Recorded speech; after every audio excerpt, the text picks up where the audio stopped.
Every day, the mother stuffs her daughter's backpack full of cash, but forbids her from going to school, instead taking her along to collect high-interest loans. Halfway there, the girl spots a pitiful little dog. Upon seeing it, the mother picks up a shovel and sends the dog on its way, then asks her daughter, "Why didn't you help it?" She just stared at her. Then she said to her daughter, "If one day you become useless, I'll get rid of you too." Even though the mother was cold and ruthless, becoming her child was not that easy.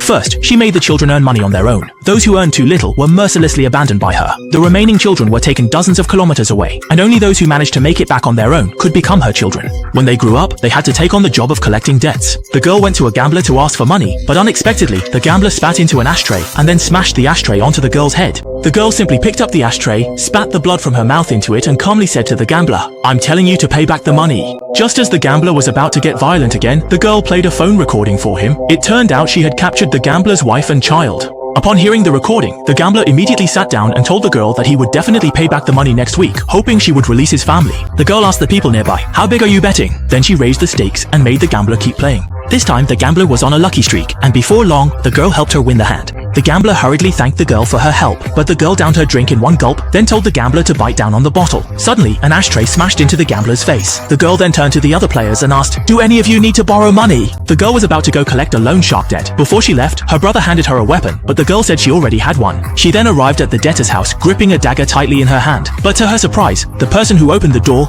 was a handsome young man. The young man asked if she was there because of the money. They pay on time every week. The girl told him that starting this week, she would come to collect the money in person. After that, the boy made spaghetti for the girl, and this gesture gave her a faint sense of warmth, like being at home. The boy asked the girl if she came because she was afraid they would run away. He promised the girl that they wouldn't run away. His father was working hard in Africa to earn money, and the hardship was only temporary. They would pay off all the debt soon. The girl said, "It seems you really trust your father, but what if he abandons you?" The boy replied firmly, "My dad isn't that kind of person." The girl just smiled helplessly. As soon as she left the boy's house, she received a call from her mother. Her mother asked if she had collected the money, but the girl said no, that he wasn't at home. This was the first time she had lied to her mother. As soon as she got home, she found her mother waiting for her at the door. Her mother told her to drive her somewhere. In the car, her mother handed her a slip of paper and said that the boy's father had run away and that the surgery would be done tonight. The slip was actually the boy's organ guarantee form. This left the girl at a loss. Her mother then told her younger brother to prepare the steamer, blender, and black plastic bags. She handed the girl a dagger, saying she'd have to do it herself tonight. She added that Dr. An was contacted to collect the organs, and the remains should be blended and poured down the drain. After that, the girl went downstairs to the boy's place. She told her foolish brother to count from 1 to 100, then went upstairs and pounded frantically on the boy's door. She told the boy he had to run, or he would die. But the boy told her to calm down and asked, "Who is trying to kill me?" The girl replied, "My mother."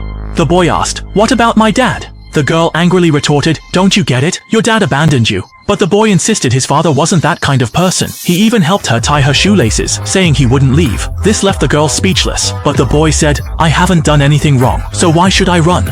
Just then, the girl's foolish younger brother walked over. He curiously asked his sister what she was doing. The girl hurriedly told him to stay right there and not move. But as soon as the brother saw the boy, he immediately got excited. 2 corneas are 30,000, kidneys are 15,000, and the heart is 50,000. The girl angrily told him not to move, but the brother didn't understand why his sister was acting this way. He had brought milk for her. Seeing this, the girl told her brother again not to move, but he refused. As long as he ate and took his medicine, he had to work.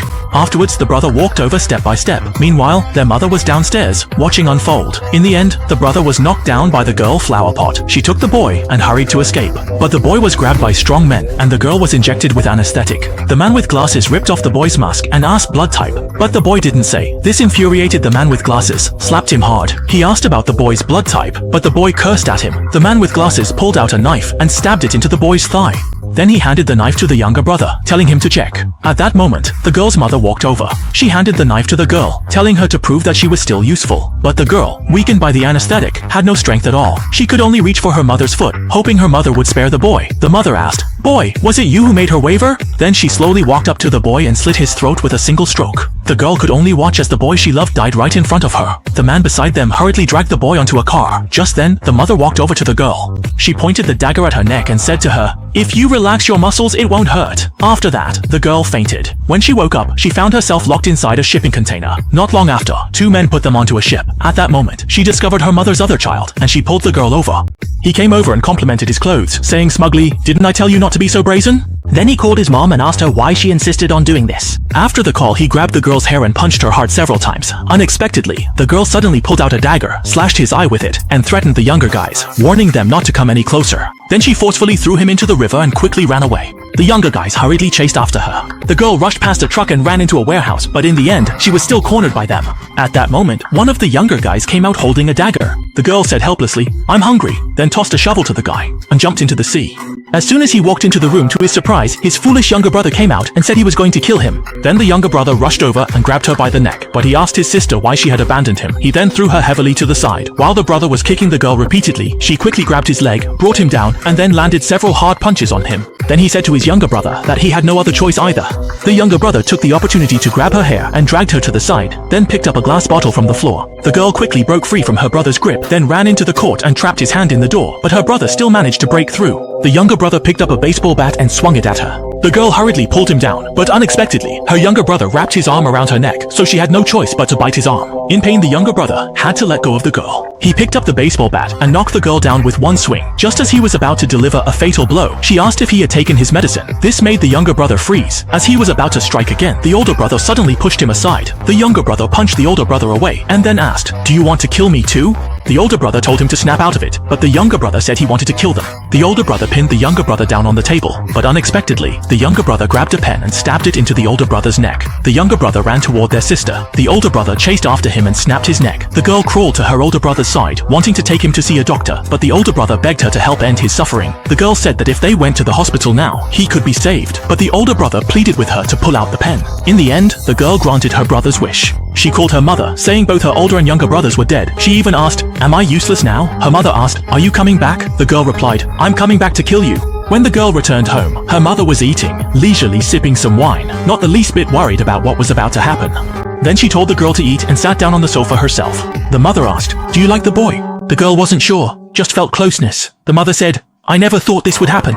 Then the mother asked, "Aren't you here to kill me?" "Kill?" The girl said she wanted to try, but her mother replied, "There's no trying." The girl walked over angrily and stabbed her mother. In the end, she took over her mother's position as boss. That's the end of the film. See you next time.